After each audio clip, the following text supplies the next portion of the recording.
Un match de hockey sur glace, mais dans un gymnase et sans patins. Ce dimanche, les équipes de floorball de Division 3 de Buc et d'Amiens s'affrontaient lors d'un grand championnat. L'objectif de ce sport collectif, mettre la balle dans le camp adverse grâce à une crosse. Aujourd'hui, à Buc, c'est un match de championnat, c'est-à-dire qu'il y a à peu près 5 à 6 rencontres par an où différentes équipes se réunissent pour faire un match qui va compter pour le championnat de Détroit de France. Née en Suède, la discipline est apparue à Buc il y a une quinzaine d'années, importée par une entreprise suédoise. Les Jets à Buc, ça a commencé il y a pas mal de temps, pour vous dire, il y a une quinzaine d'années, avec Ericsson, donc l'entreprise Ericsson.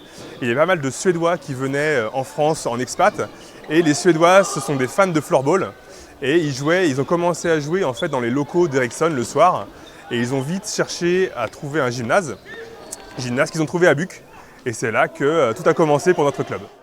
Les Jets de Buc sont le seul club de floorball présent dans les Yvelines, un club en pleine évolution. C'est un sport déjà qui progresse en France, beaucoup, dans de plus en plus de villes, et à Buc aussi, notre section jeune est pleine, elle a ouvert il y a 3 ans, et elle est pleine depuis 3 ans.